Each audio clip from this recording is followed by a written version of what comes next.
My name is Galen. I'm an exotics technician at Angell, and I'm here to talk to you about the top 5 things we want you to know about rabbit care. This is actually my rabbit, Gray Hop, so if he's in and out of the picture, don't panic. So the first thing I want to talk about is hay and how important it is in the diet of all rabbits. So usually when we're talking to owners about rabbit diet, we want hay to be about 70% of their diet. You can include other things to mix into the diet, like greens, which can be about 20%. We'll post something here about rabbit safe greens and vegetables. And then about 10% of their diet should be a commercially made pellet.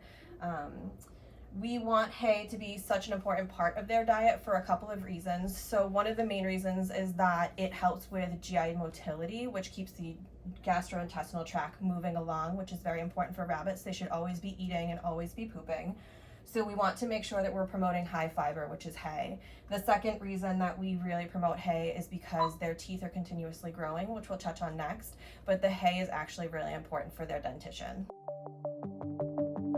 So the second talking point we want to discuss is rabbits' teeth. So rabbits' teeth are continuously growing. They grow about 2 to 3 millimeters a week. So we want to make sure that they're eating a lot of that hay that I had talked about before. So Timothy hay, orchard hay, oat hay all help with the grinding of the teeth, and that is what keeps teeth worn down. So all of their teeth, not just the ones that you can see, are continuously growing. So we're going to show you the 6 incisors that rabbits have. Most owners think that they have 4. And then we're going to kind of show you a glimpse at what the molars look like as well. So when we do this, we're just going to kind of bundle Gray Hop up, and then so Gray Hop decided he was done making videos, so we have moved on to another rabbit. So I'm going to show you the incisors on Crouton right here. So you can see that they have 4 incisors, 2 on the top, 2 on the bottom, and then right off to the side,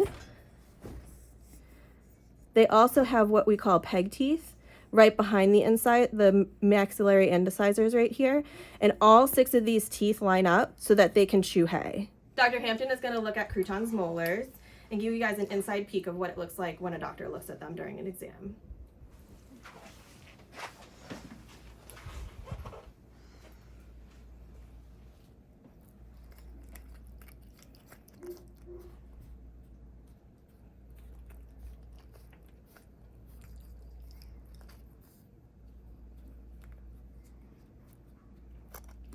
Goodness.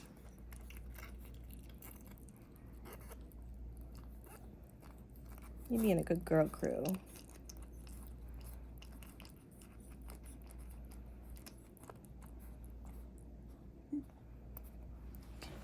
So we usually tell owners that doctors can see about 50% of what they need to see when doing an oral exam, but if your rabbit's ever drooling or anything like that, obviously we recommend having them seen by a vet. So the third talking point we want to talk about is spaying and neutering rabbits. It's extremely important to spay your female rabbits. We do this for a number of reasons. There's obviously a lot of behavioral issues that come with intact animals. We worry about things like humping, which can also be dominance related, but usually animals that are intact do more humping.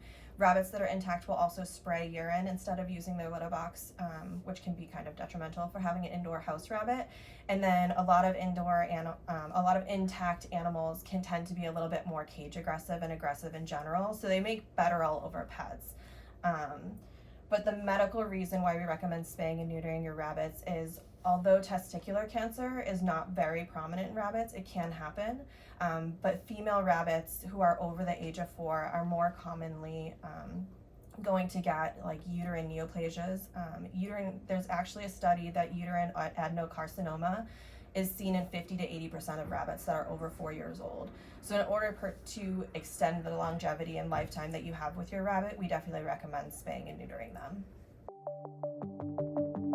So the fourth talking point that we want to touch base with is rabbit anatomy when it comes to handling. So a lot of owners and even veterinary clinics are really nervous about handling rabbits just because of the way that their anatomy differs from cats.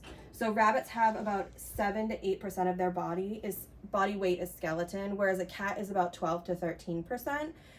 Because rabbits have such strong muscles in their back legs and their hind end, they are at risk of fracturing their back. Usually that's at L7, which is one of the lumbar vertebrae. This can happen if rabbits are allowed to hyperextend their back when being handled. So I'm going to show you a few safe ways to handle a rabbit. I have Soy Sauce and Crouton who are going to be helping us today. Hi, buddy. Both of them do have shaved ears because they were recently rabbit donors for blood, so don't panic. They're doing great. They were just offering their help. So usually if the rabbits come, I'll go in and kind of pet them, make sure that they're okay, not too nervous with being handled. I will put one hand underneath their chest, and then my other arm will be supporting their back. When I'm holding them for a doctor to look underneath, I am supporting their back with my chest and my belly, and I'm holding their hind end, because I don't mind if they kick their legs out, but what I don't want them to do is be able to hyperextend their back like that. You can see that Soy is very comfortable in this position. Not all rabbits are. If they're nervous at all, you can kind of cover their eyes. Another safe way to hold them is called the football hold. So again, I'm going to support his back while I'm walking and holding him. I'm going to make sure that he can't hurt himself, but I also have a good grip on his butt, and he's resting his head on my forearm while I hold his chest. When putting a rabbit back in a cage or into a carrier, a lot of the times we'll put them butt end in first so that they don't see where they're going and they can't jump to hurt themselves again. So right here, I'm just gonna kind of support his back and his butt, and I'm going to transfer him back in the cage so that he can kind of wander off and he's not leaping out of my arms able to hurt himself. The big thing we want to talk about is, although there are not any required vaccinations for rabbits, there is a disease called RHDV, which I'm sure a lot of rabbits owners have heard of. It is a disease that's spread through urine and feces and other bodily excrements of rabbits. It is not currently in Massachusetts, but it is in the United States, and there are rabbits that have unfortunately passed away from this.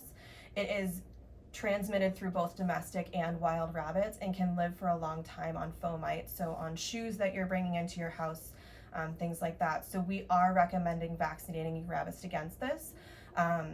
Luckily, it is a yearly vaccine, so they only need to get it once a year. I will caveat that with, if they have never had this vaccine before, they should get their first one, and that should be boosted in 3 to 4 weeks, and then from there it should be annual. Most clinics will have vaccine clinics, or they will do that at their annual exam, whatever owners are more comfortable with.